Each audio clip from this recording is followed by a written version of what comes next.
All right, Double Fries, No Slaw, the morning show presented by Decadent, a coffee and dessert bar. We'll talk about them more in a little bit. Maybe we'll get into some of these playoff lines presented by BetUS. They have lines out for all the playoff games, which is interesting.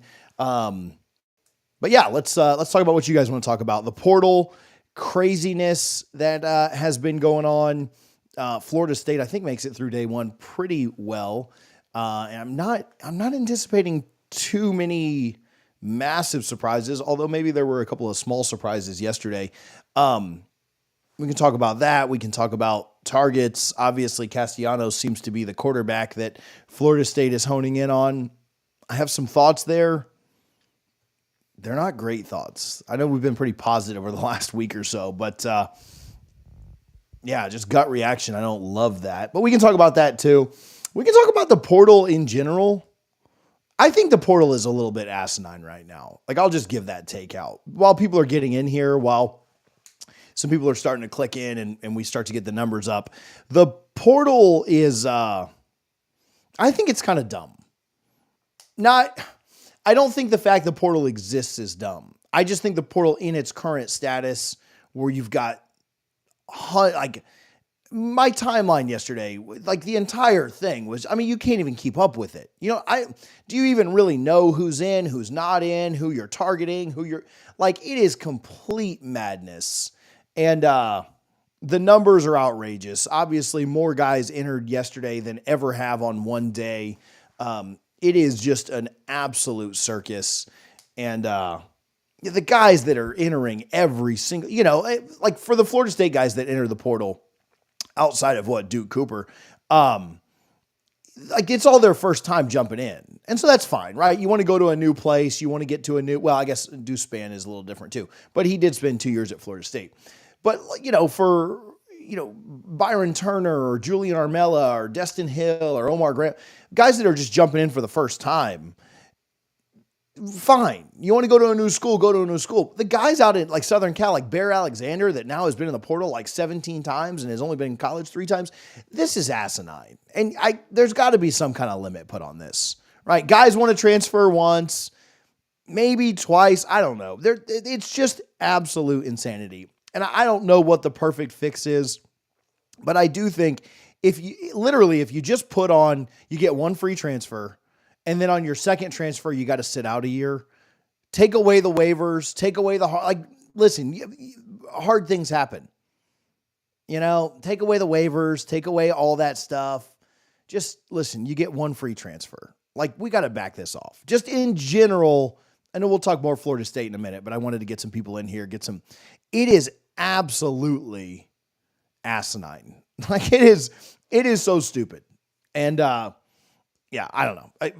I have no problem, and maybe it would still be stupid even if you put some guardrails back on it, but it seems absolutely ridiculous. I do think, and people always say, oh, well, coaches can go from year to year to year to year. Yeah, but there is a penalty for that, right? There is a buyout that is owed to the school, usually millions, if not hundreds of thousands of dollars, that is paid to the school when that happens. And when you look at some of these contracts that these kids are making for NIL, there certainly should be a penalty every time this happens. And hopefully when we get with this revenue sharing situation, we can get longer contracts and this can somewhat be cleaned up, because it is asinine. There's no reason that all this should be going on right now, but it is. So it is what it is. All right. We can do call-ins if you guys want. If anybody wants to come on and chat about anything, you want to talk about Thomas Castellanos, you want to talk about any of the guys that jumped into the portal, just whatever you want to talk about, you're more than welcome to call in. I just threw a link in the comments. Harlan, I don't know if it's in the description as well or not, but if you could make sure it's there, that would be great. You guys are more than welcome at any point to just click that link and call in, and we can chat. We'll try and keep the call short because I think we're only going to go for like 25 minutes today. Harlan has a hair salon appointment today to get an updo or whatever he's got going on over there. So we got to wrap up earlier so Harlan can get that done. No, I'm just kidding. We always said these would be like 25 minutes, and then we are usually on here for like 45.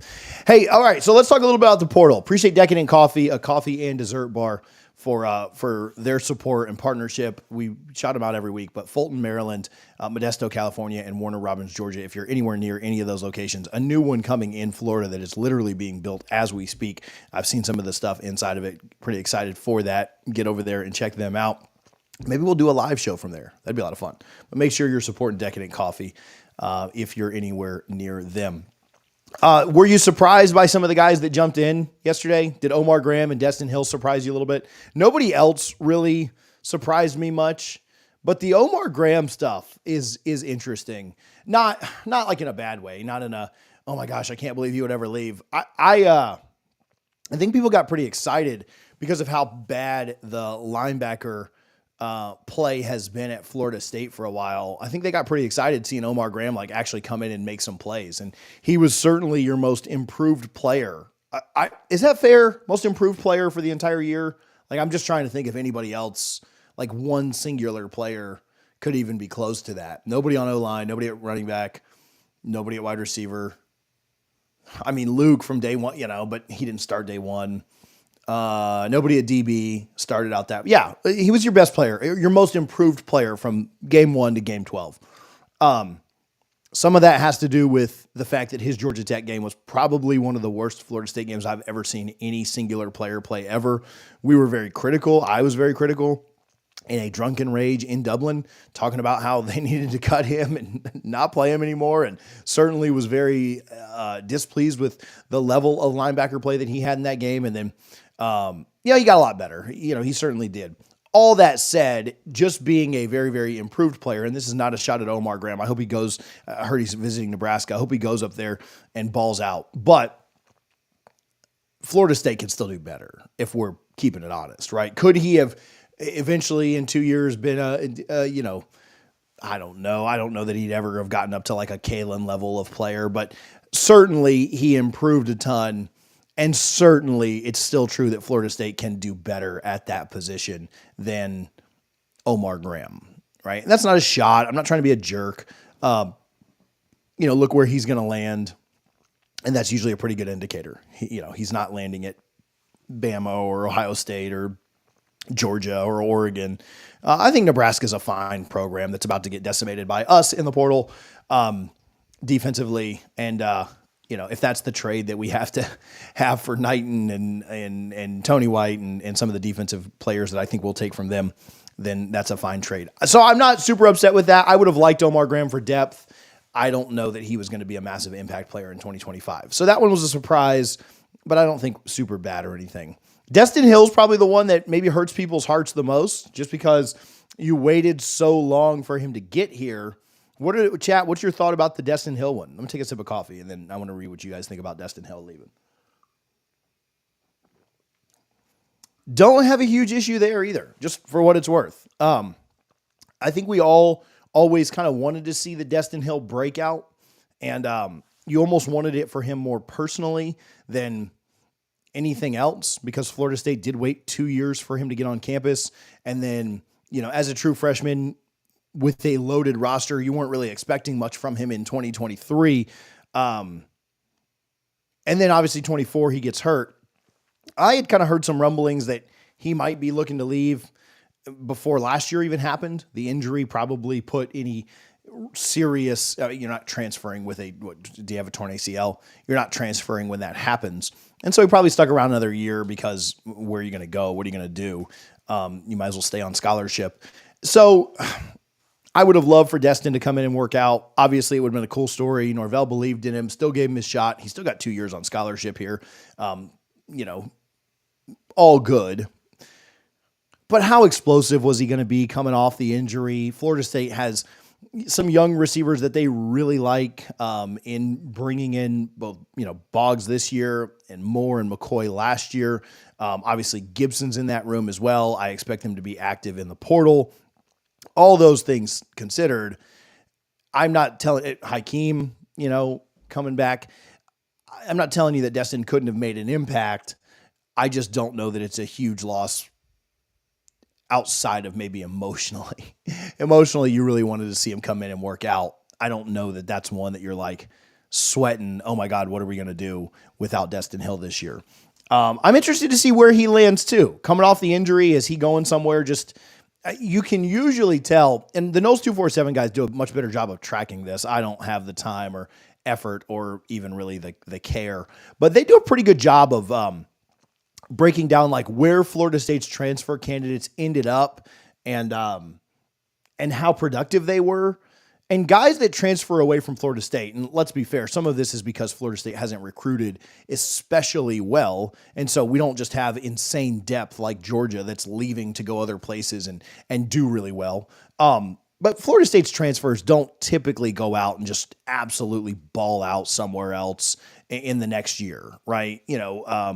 Quarterback for Illinois had a pretty good year this year after transferring 2 times and 3 years removed from being around and stuff like that. So, I don't know. And obviously he didn't even sign with FSU, but I'll be pretty interested to see where Hill ends up, what his production looks like. And if it's at a bigger school, smaller school, obviously CJ Campbell went and had a really good year at FAU.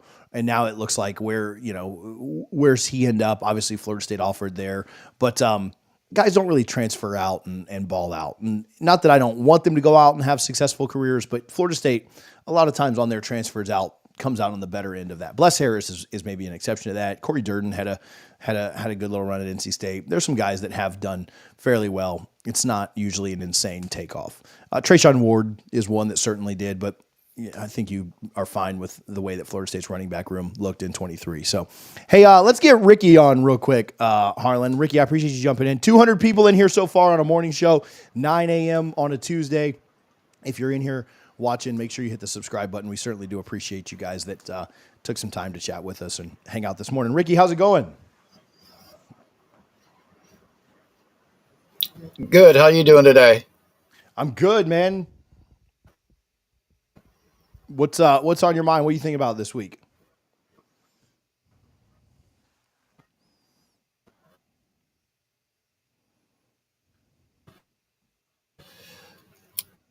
You know, a really really rough year for us, but I was really surprised at how many people kind of turned on Coach Norvell. Like I know it was a bad season, but uh, I love Coach Norvell and I'll stand.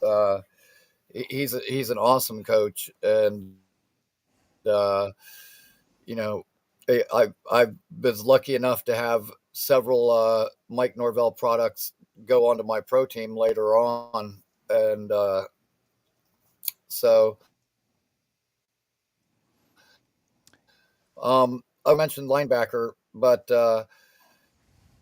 I was wanting to ask you: is there any targets that you know of in the portal as far like linebacker and receiver in particular, and corner for. Yeah, the service is jumping in and out a little bit, so I'll answer a couple of those, and if I missed anything, just jump Back back in at next. any point. Um, but yeah, on Norvell, I mean, at the end of the day, I really like Mike. Personally, I think he's a great guy. He didn't just forget how to coach football, right? And even with 2-10, like it's not like he just all of a sudden became a bad coach, right? Did he make a lot of mistakes? Did a lot of things go wrong? Yeah, absolutely. Like he just, this year was a complete disaster. That said, he is still more than capable of coaching. Now, am I confident that he's the guy that can lead you to, national championships? I don't know that I'm there, right? I think he'd have to earn some of that back. But, I think he's done a good job really in the last 2 or 3 weeks of starting to set some foundation to turn things around.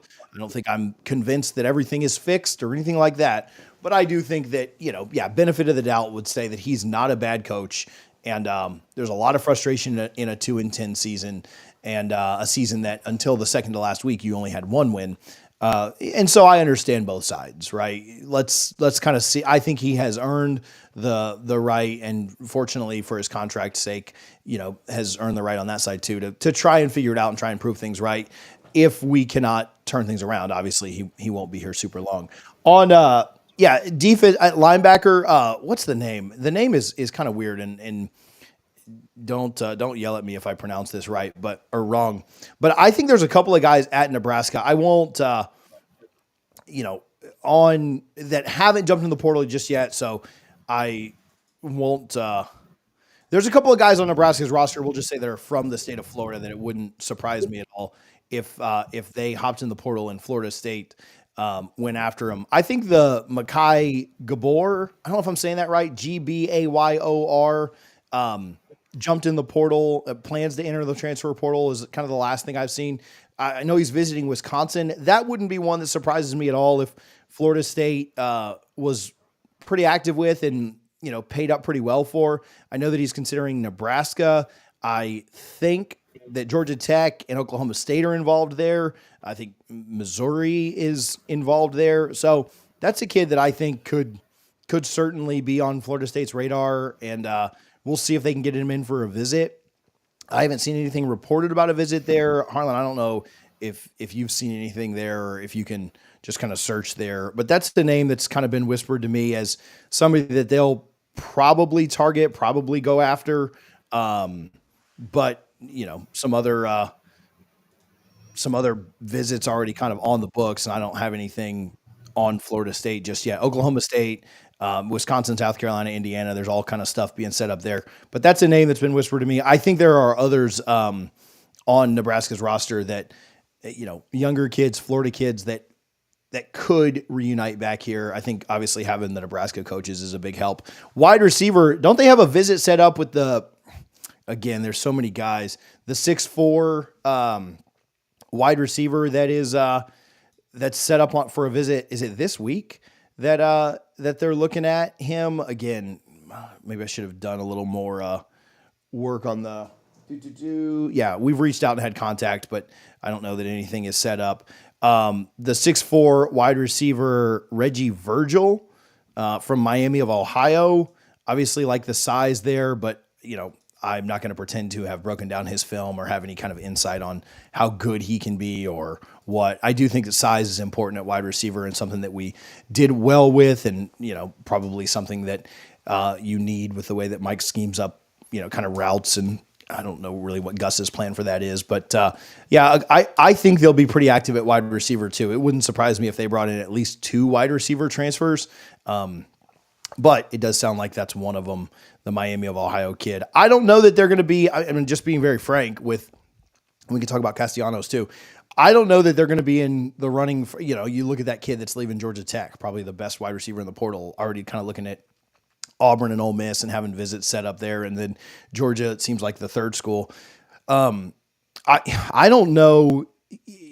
I think guys want to play with really good quarterbacks. And I don't know that if Florida State doesn't have just an elite quarterback, like you saw when Cam Ward went to Miami, big time wide receivers started to want to consider Miami, whether they picked him or not, that's a different story. They obviously picked up the kid from Houston. They picked up another transfer.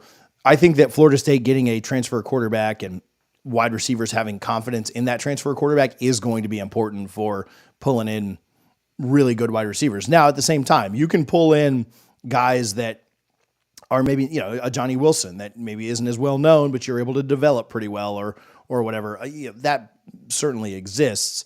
But I do think that having a really good quarterback is key to getting really good transfer wide receivers too. So those are my thoughts on wide receiver, linebacker. Hopefully, with a wide receiver coach being announced soon, probably something that should be done in the next day or two. If you're Florida State, that will help. Obviously, a lot of smoke around Underwood. I don't have any insider info there other than people just tweeting about the Waffle House, but he would be somebody that's fun for sure.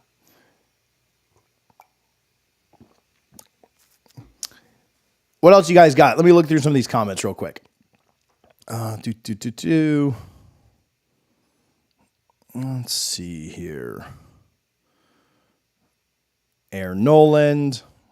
I don't know if Florida State's going there. Wide receiver from Kentucky. Yeah, there are a couple. Did we set up visits there, Harlan?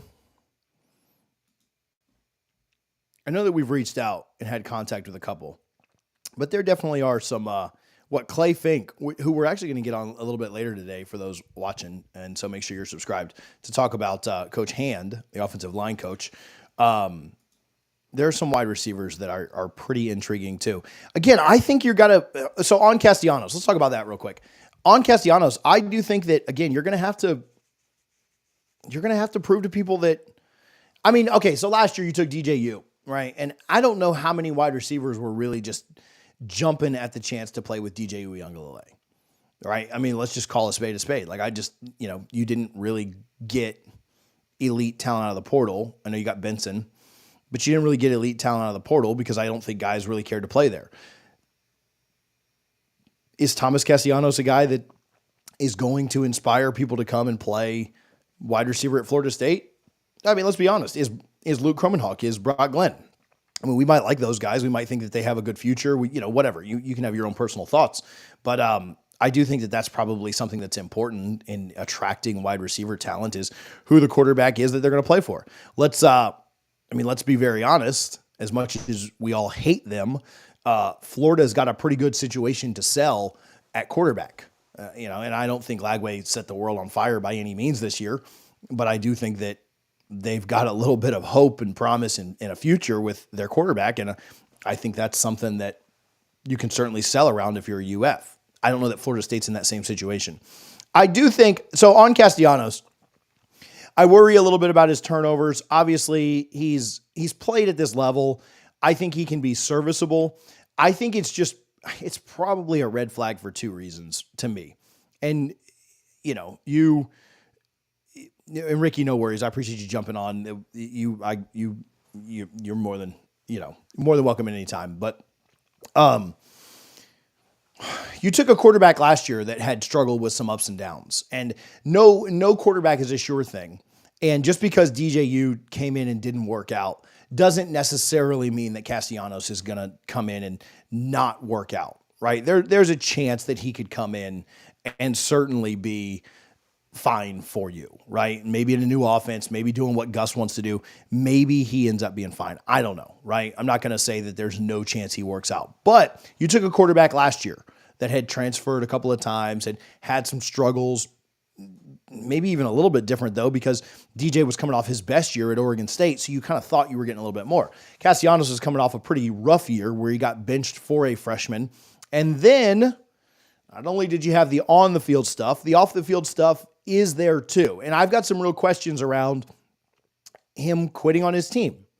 Maybe he didn't quit on his team, but the people I've talked with around Chestnut Hill, around Boston, have said no. I mean, he was pretty much told, hey, you're benched, and walked into the meeting room and was, Bill O'Brien told him, hey, you've got a couple of you got a couple of days you can take off and kind of collect yourself. And essentially he just never came back. And so if there's more to that story, I'm not saying that TJ deserves to know about that. I deserve the info on why he did that.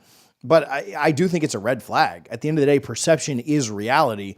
And if it looks like you quit on your team, maybe TJ doesn't deserve that information, but I think his teammates, the guys that he's going to be playing with this upcoming year, probably deserve to know, like, hey, this isn't going to happen to us too.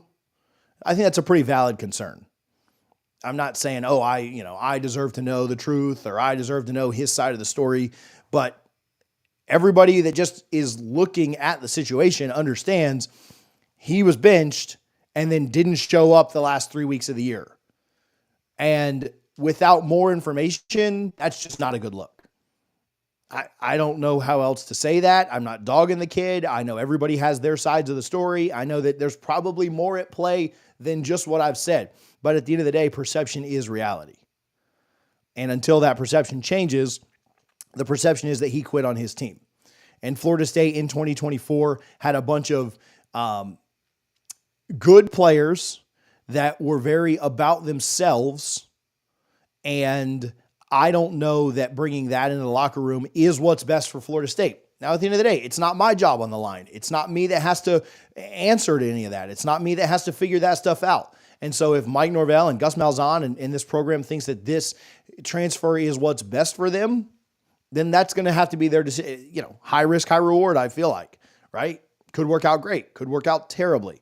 That's kind of going to be on them to for us to figure out, right? Like, we'll see how it works out. I do think a pro of Castellanos is, one, his experience. I think his mobility is very important behind an offensive line that I still don't think is going to be great. I think they'll be improved based on who they can potentially get out of the portal and some of the younger guys that are coming up, maybe a little better development under Herb Hand. I do think that'll help, but there are certainly cons with it too. Another pro is Castellanos, to me, is not a day one starter like DJ was when you brought him in. You knew that DJ was going to be your starter when you brought him in on January 1st last year. And Castellanos, to me, would be more of a battle. It might keep Cromenhawk. It might keep Glenn on the roster. And maybe Cromenhawk beats him out. Maybe Luke does take a pretty big step and is your quarterback in 25. And if that's the case, should you have gone a little higher? Should you have had a little loftier expectations and tried to get somebody else that could come in and beat out a Luke Cromenhawk or beat out a Brock Glenn? I don't know. I don't love the Castellanos stuff. It's not necessarily the direction that I would go. But again, this is not necessarily the decision that I am able to make. Right? Coach Norvell's not consulting me. And if he thinks, I will say, not that it makes the decision right or wrong, but he understands the situation. He understands how he's got to win this year, right? I don't see him keeping his job if Florida State doesn't make a bowl, right? I just don't really see how that's feasible. And so if he thinks that Castellanos is a guy that can help him get to 6, 7, 8 wins or more, then that'll be, we'll see at the end of the day what the turnout is on that.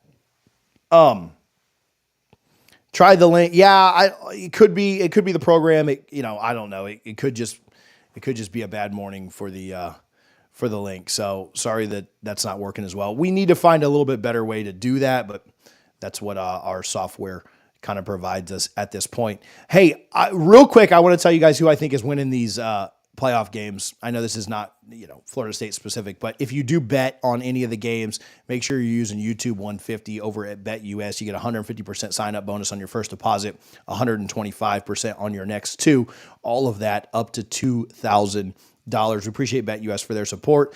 I like Notre Dame minus 7.5. Just at this point, I'm just not a believer in Indiana. I do like the over in that game though. Just for what it's worth. I like SMU plus 8.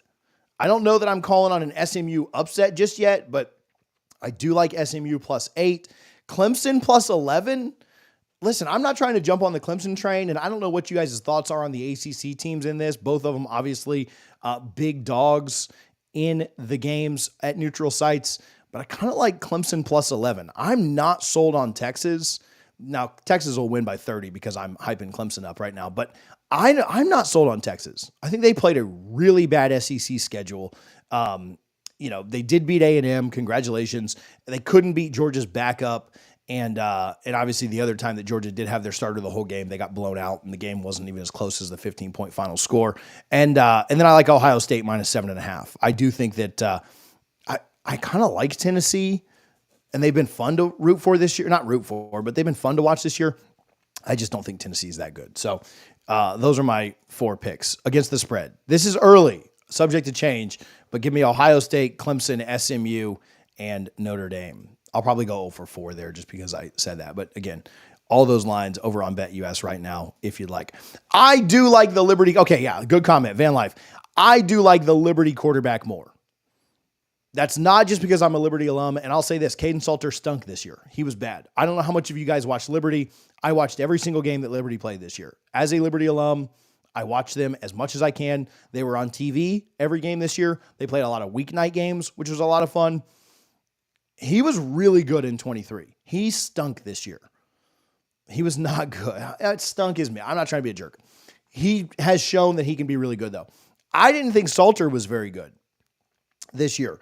I still think he has a higher upside than Castellanos. It doesn't seem like they're going the direction of Salter. It seems like they're going the direction of Castellanos. But yeah, I would agree with that. I would like the Liberty quarterback more as well. All right, what else do you guys have? And we'll Liberty is not in the Pioneer League, Conference USA at this point. But yeah, I don't know. I don't love the Castellanos thing. Decadent Coffee, a coffee and dessert bar. Again, Modesto, California. Hey, if you're interested at all in partnering with them, I'm more than happy to get you in touch with their owner, their CEO, Patrick. Great guy. Hung out with him for several games this year. Watched the last game with him, the UF game.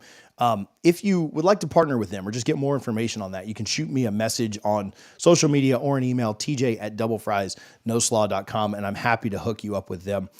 They've got some pretty cool opportunities on how to partner. They give back to our vets. They do a good job there. So message me if you have any questions.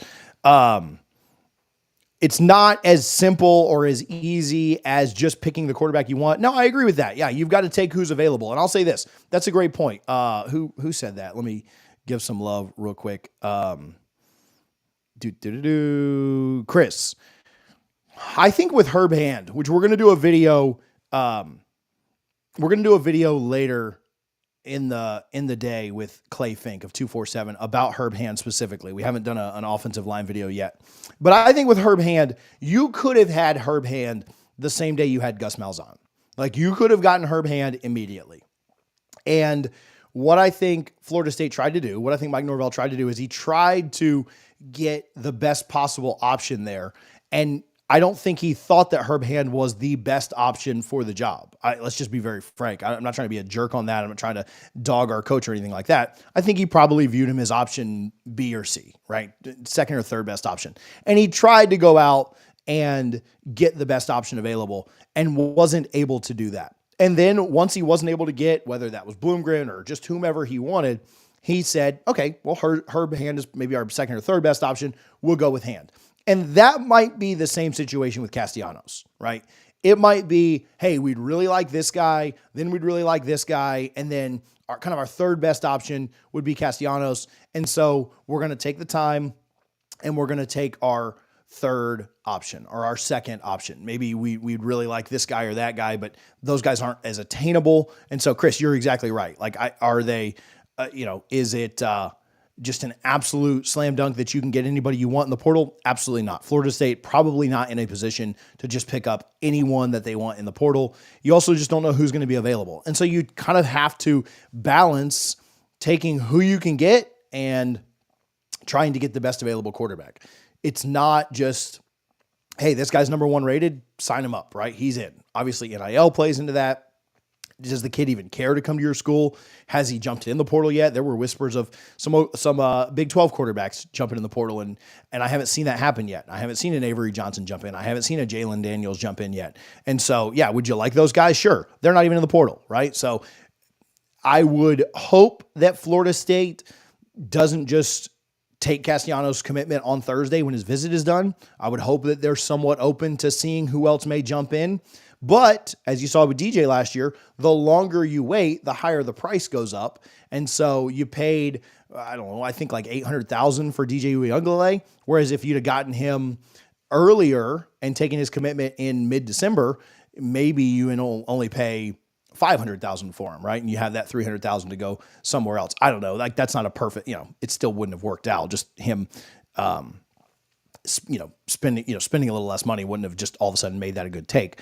But something to maybe consider. And so if that's what they're doing with Castellanos, just kind of like check in, then yeah, I obviously have a little bit less of an issue with it. I think it theoretically could work out.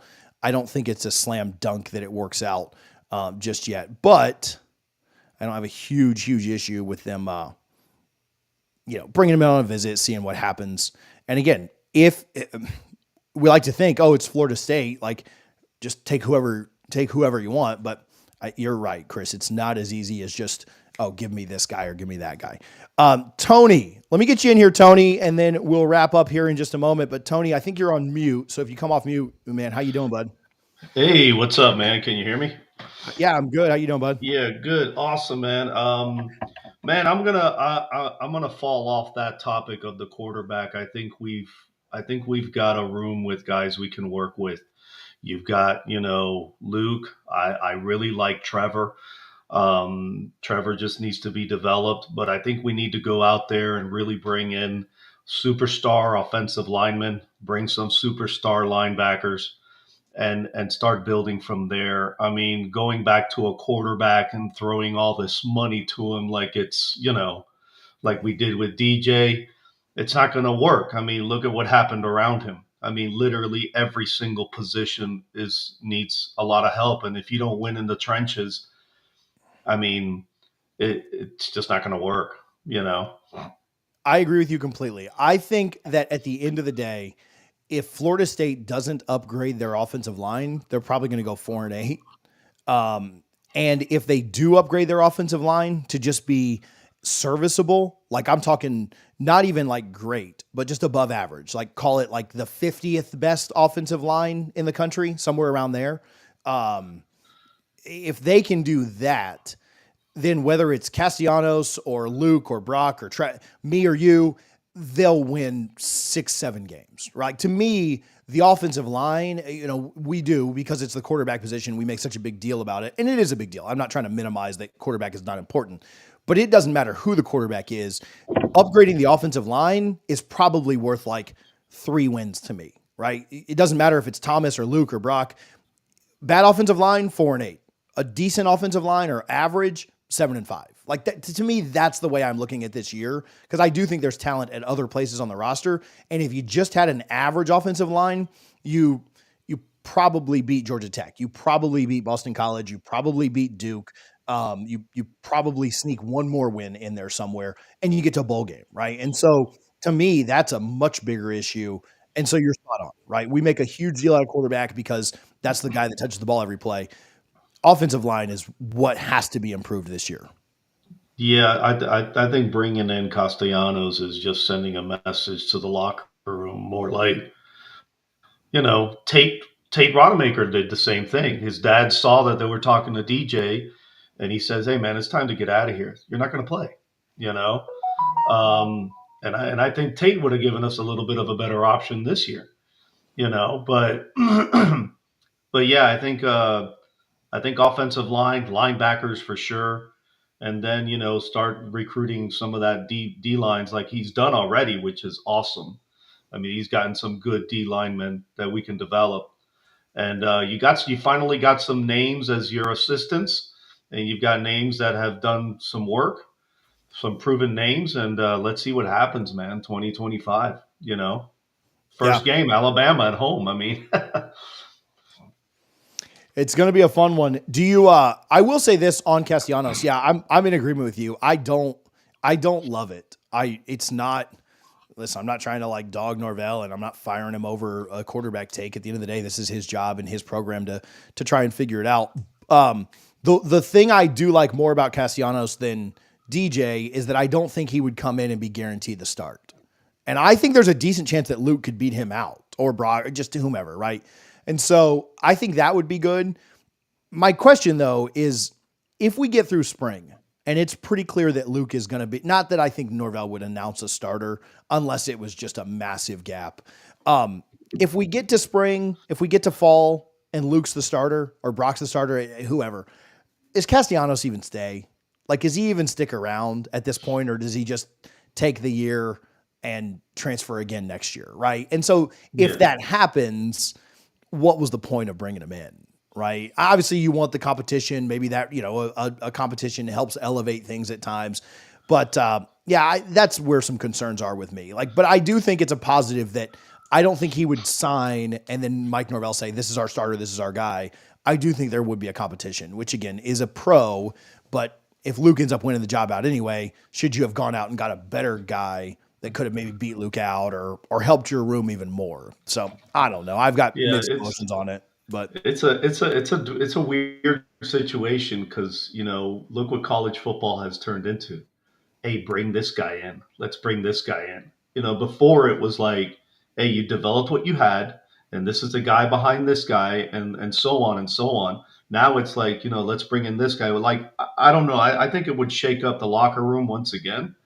And like you said, if he doesn't win the spot, is he going to stick around? I mean, this is what these kids do nowadays. It's a transactional piece. It's not a garden and gold. They're not bleeding garden and gold. So, that's over. Those days of bleeding garden and gold are over. We're the ones that bleed garden and gold.